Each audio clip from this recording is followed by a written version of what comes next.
Bienvenue sur la chaîne Digitopics. Aujourd'hui, au programme, nous allons aborder comment avancer avec ses peurs pour se dépasser, pour simplement vivre l'une ou l'autre expérience qu'on a choisie, même si on a peur. Parce qu'en fait, on a peur de plein de choses. Ça dépend de l'environnement, ça dépend de ce qu'on a décidé de vivre, ça dépend de nos croyances, ça dépend de notre capacité à sortir ou à étendre notre zone de confort.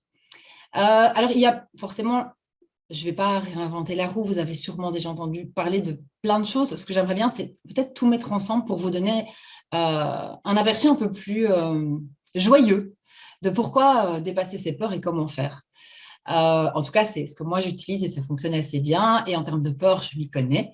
Même si je suis devant vous, devant la caméra, il faut quand même savoir que ma première vidéo, l'objectif premier de ma première vidéo, alors qu'elle n'était pas en live, c'était de survivre. Donc, comme quoi j'ai fait un petit bout de chemin. Donc, l'idée vraiment des peurs, c'est déjà de reconnaître simplement qu'on a peur. C'est déjà une première chose, de se prendre par la main, plutôt que de dire, allez, on y va, on avance, et de dire, OK, j'ai peur, je le reconnais. Quelles sont mes ressources? Qu'est-ce qui me permet de sortir finalement de ces peurs? Qu'est-ce que je fais avec beaucoup d'aisance et de facilité et qui vont me permettre d'atténuer un peu cette peur? Pas forcément de la faire disparaître, parce qu'elle est là, elle est bien présente pour une raison. Mais je ne peux pas, voilà, si vous pouvez la faire disparaître en un claquement de doigts, tant mieux. Mais pour beaucoup d'entre nous, ce n'est pas le cas. Pour moi, ça peut être la joie, ça peut être la blague, ça peut être les interactions, ça peut être le partage. Je sais que voilà, pour mon premier sommet, j'étais morte de stress. Et le fait d'interviewer une personne, en fait, j'étais tellement dans l'apprentissage et dans l'échange que cette peur s'est évaporée. Est-ce que j'étais toujours morte de trouille avant d'interviewer qui que ce soit? Bien sûr, bien sûr, bien sûr, bien sûr. Mais j'y allais parce que je savais que ce que je voulais réaliser, c'était vraiment aider les gens.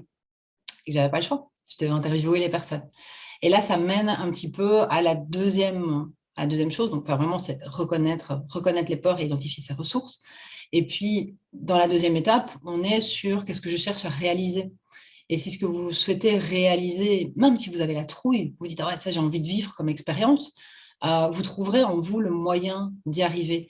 Mais vous devez vraiment vous motiver, vous rappeler ce pourquoi vous faites les choses. Et rappelez-vous, 50 fois par jour, 100 fois, 150 fois si c'est nécessaire, à chaque fois que la peur monte, c'est « Ok, pourquoi je fais ça?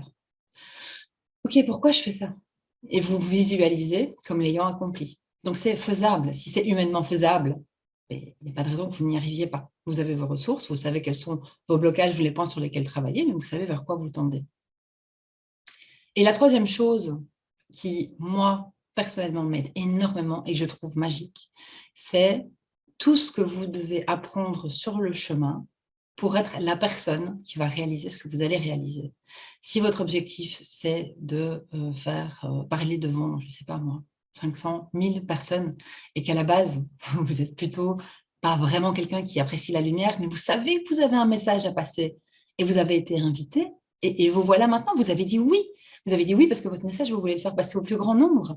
Mais entre la personne qui dit oui, c'est du vécu, hein, entre la personne qui dit oui et la personne qui va parler sur la scène en restant vivante, parce que c'est un petit peu l'objectif de l'entreprise, qu'est-ce que vous allez devoir apprendre? Comment est-ce que vous allez devoir vous transformer sur le chemin pour vivre cette expérience le mieux possible et de la manière la plus agréable pour vous? Et cette transformation, finalement, c'est quelque part ce qu'on est venu chercher sur Terre, c'est des expériences. Pour vivre des expériences, forcément, l'idée, c'est de sortir de sa zone de confort, de l'étendre et de pouvoir vivre ces transformations qui sont rarement très confortables. Mais imaginez-vous avoir fait votre speech et délivré votre message devant 1000 personnes. Imaginez comment vous allez vous sentir. Et c'est comme ça, c'est avec ce sentiment-là que vous arrivez à dépasser vos peurs, l'une après l'autre, minute, seconde après seconde. Voilà, je pourrais vous en parler pendant des heures, mais j'espère que ces quelques petites clés pourront vous aider au quotidien ou quand vous en avez besoin à, pas à vaincre vos peurs, mais à danser avec.